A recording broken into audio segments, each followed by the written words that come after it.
ဒီနေ့ကတော့ငမြင်းနဲ့ပုံရည်သီးချက်လေးကိုငရုတ်သီးတောင်းလေးနဲ့တွဲဖက်ပြီးစားမှာဖြစ်ပါတယ်ဒီလိုတွဲစားတဲ့ငရုတ်သီးတောင်းလေးကဘလို့ထောင်းရလဲဆိုတာပြောပြပေးမယ်နော်ပထမဦးဆုံးကျမခဲညင်သီးချက်တုံကိုလုံးထားတယ်အဲ့ချိန်မှာကျမကပုံရည်ကြီးပေါ့ရှစ်ထုတ်သုံးလိုက်တယ်ကျမတို့ကအရင်ကြိုက်တဲ့သူမျိုးရှစ်ထုတ်သုံးတာ3-4ထုတ်ပဲသုံးနေရတယ်နော်အဲ့ဒါကိုကျမကဖောက်ထည့်ပြီးရောရေထည့်တယ်ရေထည့်ပြီးတမတ်အောင်မှွေလိုက်ပါတယ်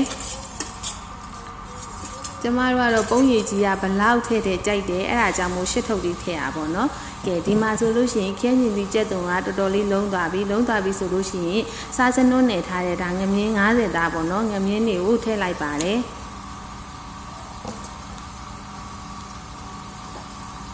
ထည့်ပြီးရနဲ့ခဲညင်သီးချက်တုံနဲ့တမတ်အောင်မှွေလိုက်ပါတယ်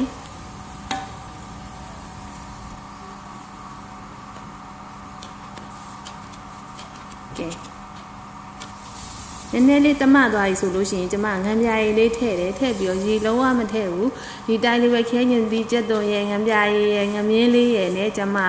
ထပ်အောင်မှွေပြီးတော့အဖုံးလေးအုပ်ပြီးထားလိုက်ပါတယ်ဒီမှာခဲညင်သီးချက်သွန်လုံးတော့ကျမစားထည့်ထားတယ်လေအဲ့ဒီအတွက်ကြောင့်မို့ဒီငါးဖြတ်ထည့်တဲ့ချိန်မှာငံပြာရည်ပဲထည့်တယ်ဘာမှထည့်ကြမလို့နော်ပုံရည်ကြီးနဲ့ထည့်ရင်ဘာမှထည့်ကြမလို့ငါးလေး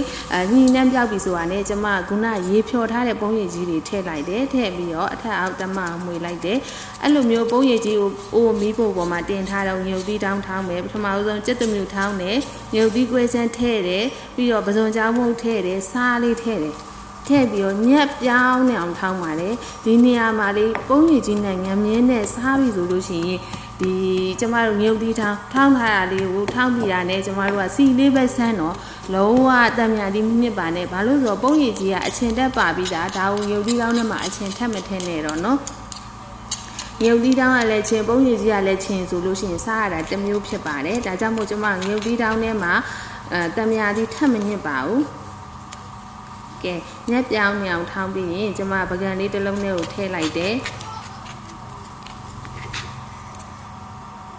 ထည့်ပြရနဲ့ကျမနှမ်းစီပဲသုံးပါတယ်နှမ်းစီလေးနှစ်စွန်းထည့်လိုက်စမ်းလိုက်တယ်ပေါ့နော်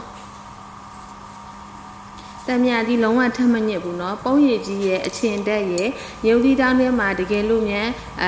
တံမြဒီညှင်အချင်တက်နှစ်မျိုးဖြစ်မှာဆိုတော့ပါဒီမှာကဲပုံရည်ကြီးနဲ့ငမြင်းနဲ့ချက်လေးကတော့ကြက်ပြီးဒီမှာမြည်ကြည့်လို့ရှိရင်လေပုံရည်ကြီးအရသာထွက်သည်အထိထားလိုက်ပုံရည်သီးရတာမပေါ်သေးရေကြံသေးရဆိုရေနဲ့ဘောရှုကြီးအရသာထွက်တယ်ဒီဥစ္စာဆိုလို့ရှိရင်ပုံရည်ကြီးအရသာလေးထွက်သွားပြီပေါ့နော်ဒါဆိုလို့ရှိရင်ငမြင်းနဲ့ပုံရည်ကြီးလေးရဲ့ရုပ်သီးတောင်းလေးရဲ့အရန်စားလို့ကောင်းပါတယ်အရန်ကိုထမင်းမိန်နဲ့ဟင်းတွဲဆက်တစ်မျိုးဖြစ်ပါတယ်ဒါကြောင့်မို့ကျွန်မဒီမှာလာပြီးချက်တာဖြစ်ပါတယ်အားလုံးပဲကျေးဇူးပါရှင်